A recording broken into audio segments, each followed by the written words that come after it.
Hahanguin natin ang mabuting balita sa Ebanghelyo ni San Marcos, Kabanata 8, mga talatang 27 hanggang 33.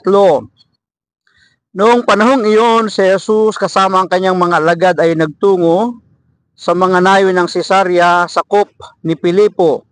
Samantalang sila'y naglalakbay, tinanong niya ang kanyang mga alagad, "Sino raw ako ayon sa mga tao?" Sumagot sila, "Ang sabi ng ilan ay si Juan Bautista kayo. Sabi naman ng iba, si Elias kayo, at may nagsasabi pang isa kayo sa mga propeta. Kayo naman, ano ang sabi ninyo? Sino ako?" Tanong niya. "Kayo ang Kristo," tugon ni Pedro. "Huwag ninyong sasabihin kanino man kung sino ako." Mahigpit na utos niya sa kanila.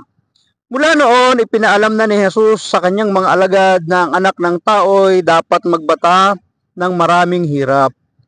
Siya itatakwil ng matatanda ng bayan, ng mga punong saserdote at ng mga eskriba at ipapapatay. Ngunit sa ikatlong araw, muli siyang mabubuhay.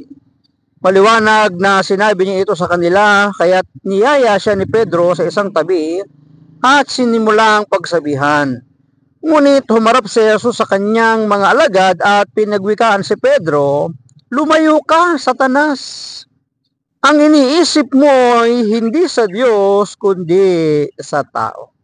Pagpalain po ng Diyos ang pagkabasa ng kanyang mabuting balita. Mapapansin natin na ang Panginoong Hesus unti-unti niya nang ipinapaalam yung kanyang kasasapitan bilang kaganapan ng katubusan na siya'y kailangang magbata ng maraming hirap, mamatay at isakdal ng taong bayan, ng mga temple servant, Pharisees, scribe, and Sadducees na mga panahon niya. Kahit nga ang mga pinuno ng bayan na nag-aabang ng tagapagligtas ay siyang magsasakdal sa kanya sapagkat hindi nga siya kinilala o nakilala. Ngunit, isa sa kanyang mga alagad na halos hindi siguro matanggap yun sapagkat ipinapauna na ng Panginoon yung kanyang kasasapitan, hindi matanggap ng ibang mga alagad niya sa pangunguna ng Pedro.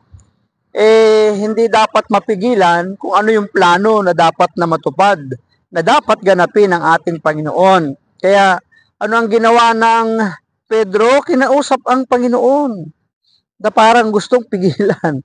Pero sabi sa ating binasa, hinarap ni Jesus ang kanyang mga alagad at pinagwikaan sino? Si Pedro. "Satanas, lumayas ka, ang iyong iniisip ay hindi sa Diyos." Bakit siya tinawag na Satanas?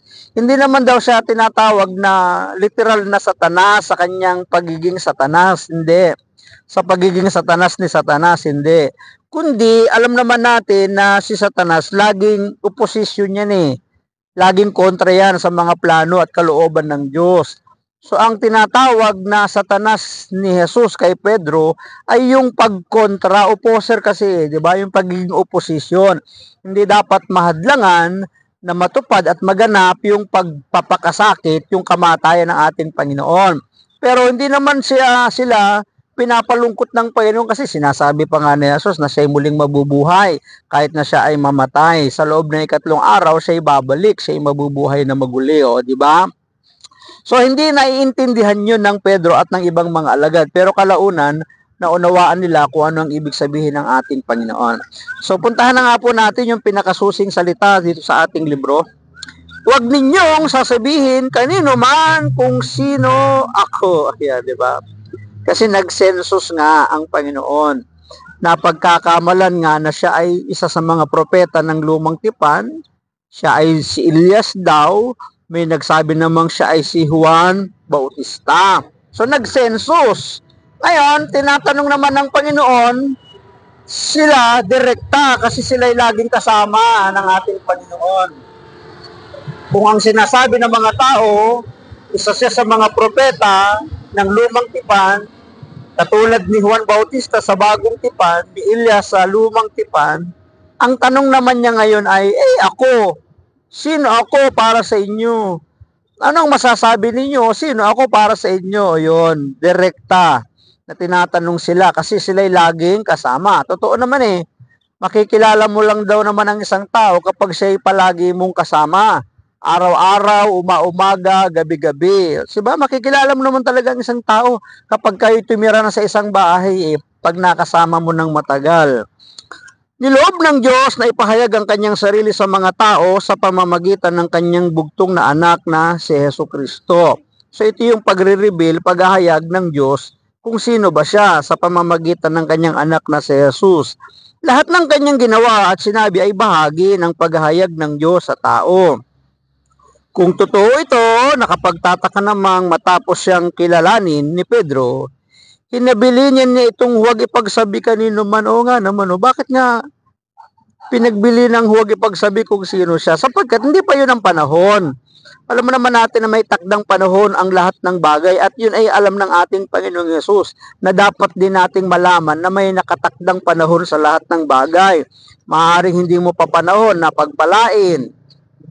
Bakit sila pinagpala? Panahon na nila yun. Malay mo bukas, kamakalawa, sa isang linggo, yun na pala yung panahon mo. Kaya dapat maghintay lang tayo sa itinakdang ng Panginoon.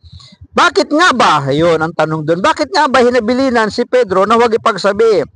Mahalaga rin na madaanan ng bawat isa ang proseso ng pagkilala kay Jesus bilang manunubos. Kailangan maranasan ang kanyang presensya at pagkilos, dalhin ito at pagnilayan sa pananalangin. At hayaang mangusap ang Espiritu Santo ukol dito. Ibig sabihin, dapat maging buhay ang karanasan ng pagpapahayag ni Kristo sa bawat isa at matanggap ito sa personal na pamamaraan. So, mahalaga Hindi matibay ang pananampalatayang batay lang sa karanasan at pahayag ng iba. Totoo yun. Mas magandang maipahayag talaga natin ng buong puso, damdamin, kalooban, sigla at lakas, katotohanan kapag personal talaga nating naranasan ang sinasabi ng salita ng Diyos. Kapag meron tayong personal na karanasan sa ating Diyos mismo, matibay yun Bakit? Wala makakapigil nun wala makakasansala nun Personal mong karanasan yun personal mong patotoo yun, experience mo yun, di ba? So, kailangang pumasok at angkinin ng bawat isa ang karanasang ito, dalhin ito sa pagninilay at panalangin.